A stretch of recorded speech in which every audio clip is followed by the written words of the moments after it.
Muna tayo ng kay OTD. Okay, si Shay. Yan. Zion 3 ang napili. Let's go. Banat na, boy. Back day.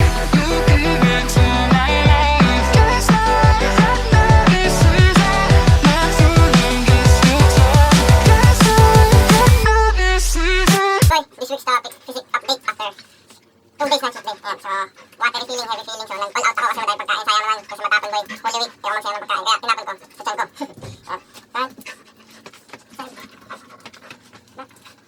So, malas agad yun, no?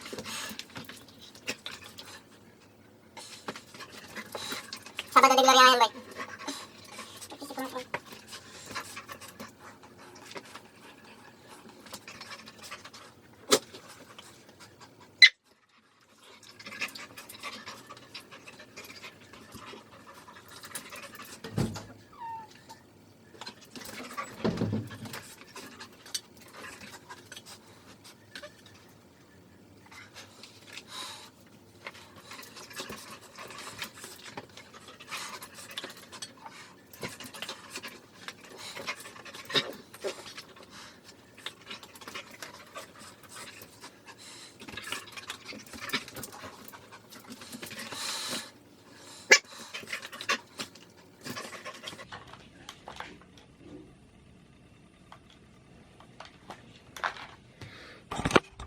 Boom! Laki ng tinaas. 1-7. Whoop!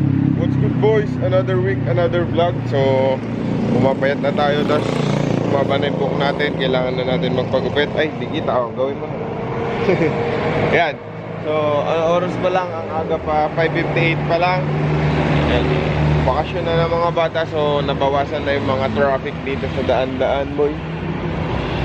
Banda tayo. Full day. Let's go. Posneg, mag-edit nga ako ng vlog mamaya. Posneg, mag-edit nga ako ng vlog mamaya.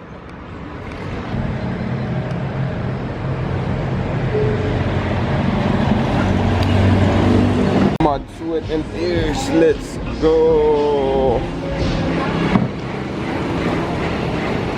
Boom! Cause those hands and lights can't stop me. I just hold on for dear life. Yeah, I can't give up this feeling that I get when looking down from this high. When I'm with you, when I'm with you, I'm with you,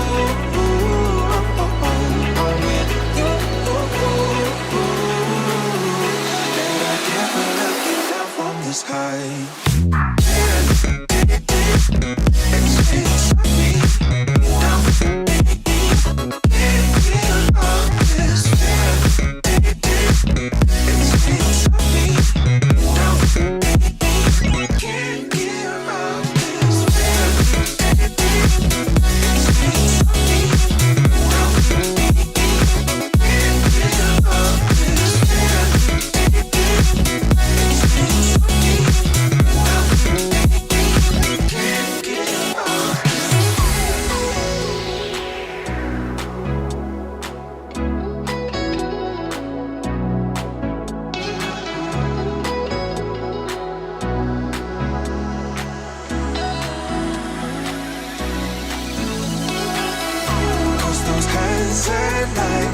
Stop me.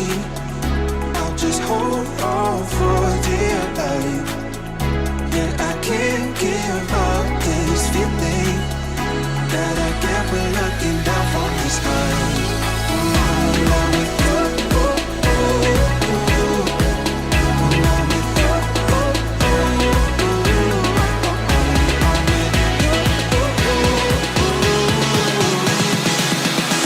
I can't give up this feeling.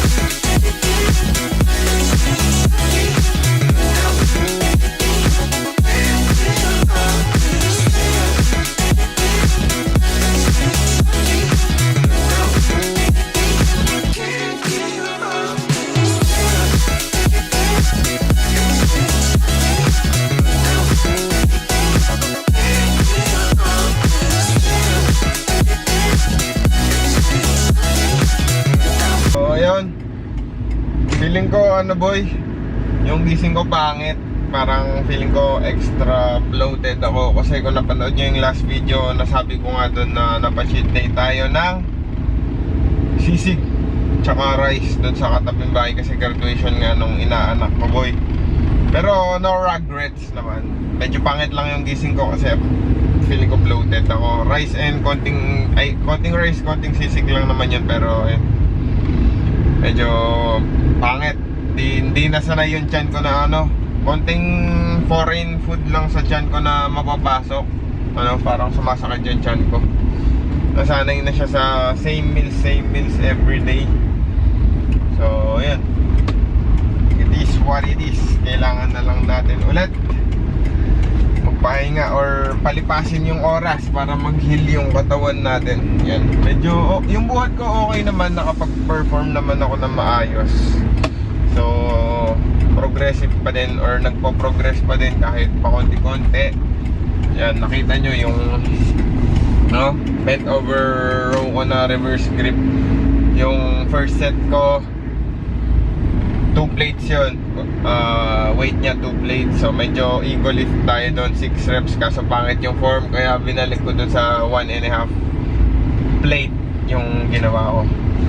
Yun, gumanda naman yung form. So mas maganda na yung magandang form kaysa mag-ego lift. Kasi baka ma-injury pa tayo tapos napakapangit na form. Ibang muscle group yung gumagalaw, hindi yung target muscle group natin, which is yung back. So nag-overcompensate sa trap, sa arms, sa bicep, ganun. So bawasan nyo na ang weight kung nag-ego lift kayo. Mag-gauge nyo naman yung sarili nyo pag di nyo kaya. So yun yung summary.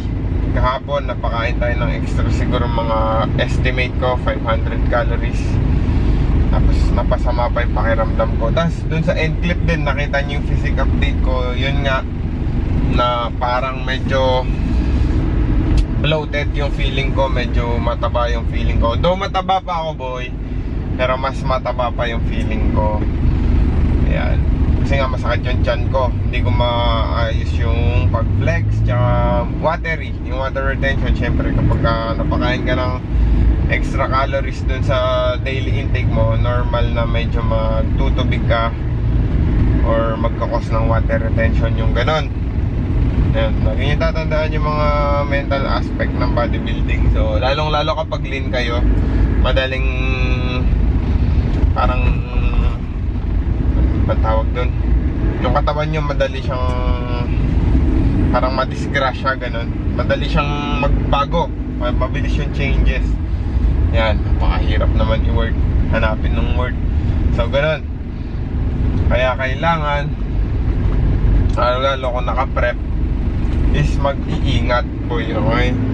So same food sources, pwede naman mag-FYM, nasa sa inyo. Kung lalong lalo kung sanay naman yung stomach nyo sa iba-ibang pagkain. Pero ako kasi throughout, halos araw-araw same na lang meals ko, kaya hindi sanay yun tiyan ko sa mga foreign foods, diba? Kunwari yung sisig, pork yun, nakaka-apekto agad. Tapos ano pa, kasi ako yung nag-meal prep dun sa ano ko. Ay, ako yung nag-meal prep tuloy. Suppose na pala. Kaso nilagyan ko ng turmeric tsaka salt. So napaalat. Isa din cause ng water retention is yung salt. Okay? So nadagdagan ko ng salt kasi natabangan ako dun sa umaga. Ngayon, sobrang alat. Nakita nyo naman dun sa last clip na alat-alat. Sabi kong ganyan. Pero inubos ko. Yun, bukas okay na to. Kaso last day na pala ng buhat namin ngayon. Di lang ako nakapag-film ng mga ilang araw kasi Holy Week na boy. Wednesday Santo na ngayon, or ano bang, ano yung tawag sa Wednesday?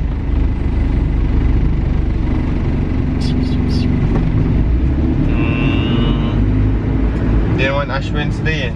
Basta Holy Week na yung Wednesday. Yan. So kasi bukas, tuwing Thursday, rest talaga namin yun. Mandatory rest kasi kailangan namin maglaba. Hindi kami nagpapalaundry, kami naglalaba ng mga damit namin boy. Dami-dami naming damit. Kasi syempre yung pang araw-araw tapos yung pang gym. Yung pang babayad sa laundry, pambibili na lang namin ng dog food. Ganun yan. Saka napakamahal, lagi sila nagpapabaksin. Tapos nakita nyo naman din dun sa last video na kinagat ako, 650 each pa yung per turok. Wala. Ang gastos. Gastos ang buhay. Dito na lang ako sa diretso. Dito ko na tatapusin yung clip. Medyo traffic dito sa amin. Mahirap dumaan-daan. Baka makadisgrasya ako. Kita-kits tayo siguro sa Sabado boy. Sa Saturday Santo. Hindi ko kasi talaga alam yung mga Merkulis Santo, Huwebes Santo, ganun lang yung alam ko. Yung English nila hindi ko alam. So yun, sa Sabado baka magbubuhat ako sa ensayo sa home gym, home court. Legs yun, legs. Sasama ko kayo dun. Yan, magmamotor na lang tayo dun. Makasikip kasi dito sa amin. Kailangan motor lang, motor. Daily service. Shoutout nga pala kay Boss G. May bago na namang NMAX yung version 3. Napakabangis talaga ni Boss G. Basta nag-crave yun, bibilin niya. Yan, Techmax yata yung tawag dun. Yung sa amin dun sa bahay, NMAX B2 ni Boss G V3.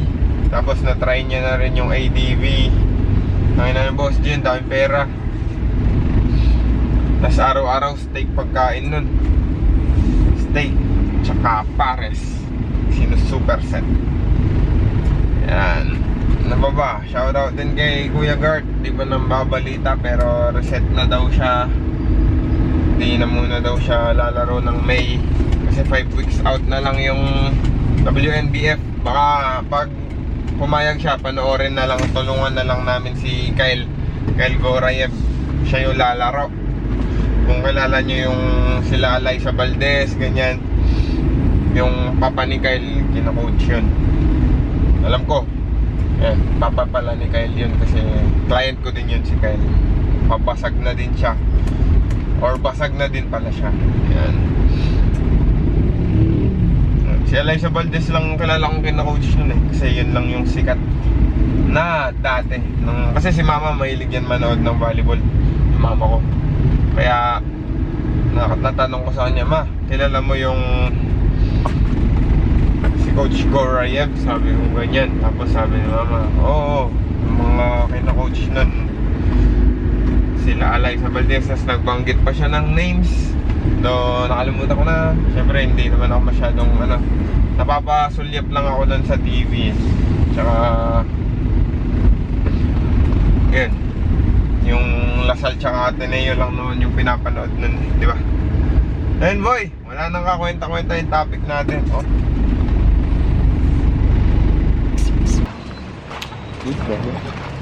Okay boy, dito tayo mag-gym kasi sarado yung kabila.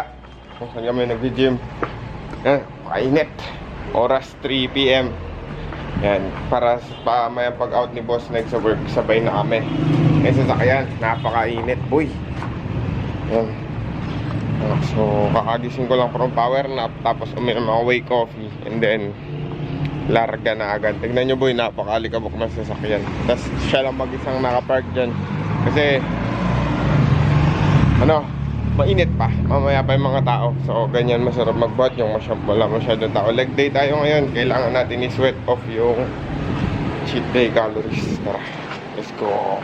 Best friend to 23. She left her body and hovered above me. I saw no shadow. I looked around, searched every building and home that I found. I saw no shadow, but felt a glow. The warmth inside me, it kept me afloat. It felt like heaven. It found my bones and gave me comfort when I feel alone. Now you're gone, I'm alone. I guess it's time to get better.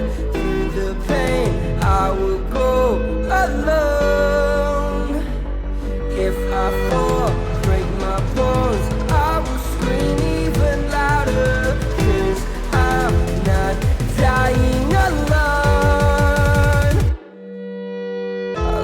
best friend to 23.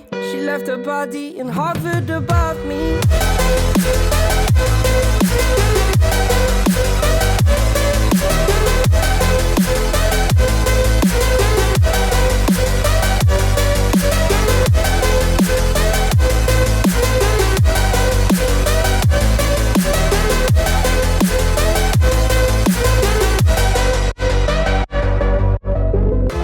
Best friend to 23. I heard the heavens crying above me. The gain's an angel, I lost a friend. I felt like dying again and again. I went through hell, stared at death, but I keep fighting with each living breath. I saw no way out from where I stood. Felt like the fire had burned me through. Now you're gone, I'm alone. I guess it's time to get better. Through the pain, I will go alone. Hindi na niya ba makaban na yata kayo ni? Tinanganak? Bugok.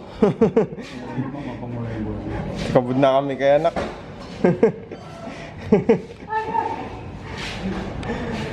Okay boy, so ayan. Papunta tayong SM. Susunduin natin si Boss Neg. Di pa ako nakapagbayad ng gym. Hiram muna ang pambayad kay Boss Neg kasi walang barya. 35 pesos lang yung gym na yun. Dahil si Boss Neg naghihintay na sa harap ng gym. Diba? Galit na galit. Kasi hindi siya makakapag-gym. Yung week na to, makaka 3 sessions lang siya, boy. And malabo mata ko kaya nakasalamin ako, boy. Si Boss Neg din, malabo mata niya kaya nakasalamin siya. Ayan siya. Ano, babe? Init. Pagliliyab ka na sa init. And boy, babalik kami gym. So, dito lang yan sa SM San Fernando downtown. Ayan. Saan masakit? Ang init kasi ng upuan. Ah, okay. I'm so sorry. Yun yan, pambayad ng gym. Hawak camera. Ano? Ito na, nasa bahay na tayo. Ang dalawang magulo. Boom, sabi ko na ba, magulo yan eh. Papansin. Nagpapadiet. Ayaw kumain. Laylay ka. Yeah! Bili na nga.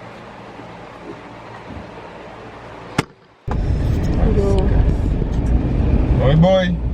So, nakita niyo yung physics update natin. Manas tayo boy. So, nung Sabado de Gloria or Black Saturday tsaka kahapon Easter Sunday, nag-back on track lang ako, boy. So, bumalik ako sa 2,000 calories. Ganun yung ginawa ko. And then, ayun, yung weight natin ngayon by Monday. Kaya ngayon ko gagawin yung last clip na itong video na to, boy. Kasi last week, Holy Week, 4 times lang kami nakapag-gym. Ako, 4 times ako nakapag-gym. Si Boss like 3 times. Kasi ako, nagbuhat ako sa sa ensayo. Hindi ko lang kayo nasama kasi yan. Ay, nasama ko pala kayo. Dala-dala ko pala yung camera nun, no? Alam ko hindi. So, yun. Nag-chinelas sa ensayo. Tapos yan, ngayon, Monday. Ngayon pa lang matatapos yung cycle ng program ko. So, upper day tayo ngayon. And then, yung weight ko kanina is 165.6. So, back to normal na siya, boy. Pero last week talaga yung lowest weigh-in ko is 164.4 yung lowest weigh-in. So, kulang pa ako ng 1 pound pero within range na yun, boy, ng normal weight natin sa 2,000 calorie intake. And ganun lang kadali, boy, ang paglutas sa cheat day. Wala akong overcompensation na ginawa ko lang is nag-back on track ako, boy. Pero mapapansin nyo, boy, mas mabagal pababain yung weight kapag galing kang cheat day compared kapag boy, diba? I mean, kung galing kang nag-indulge ng sobrang daming calories, mas mahirap siyang pababain kaysa pag kain ka ng kain, mas madali siyang paangatin yung weight natin, boy. Mas mabilis mag-fluctuate yung weight natin sa weight na pataas kasi nga dahil yun sa carbohydrates, salt, ganun, and water intake. Magkakasama yan. Hindi ko na masyadong i-explain pero pag mataas yung carb intake mo, salt intake, talagang yung response ng katawan is magiging floppy.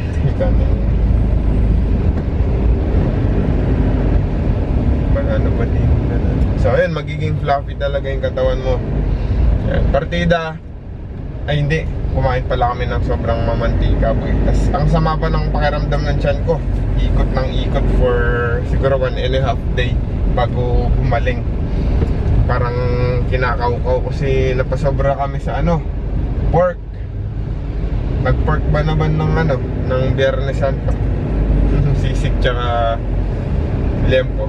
So ayun, boy, yan na lahat.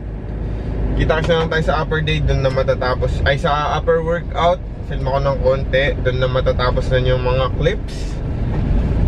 Sana nag-enjoy kayo sa video. Kahit puro physic update lang, sana may nakuha kayong aral. Let's go basic. I'm on my own, broken and alone. I feel the rain crashing down all around this empty town. I'm searching for the lost and found, but you don't care, you're unaware. Keep moving like the scars aren't even there. It's in the air like a blazing flare.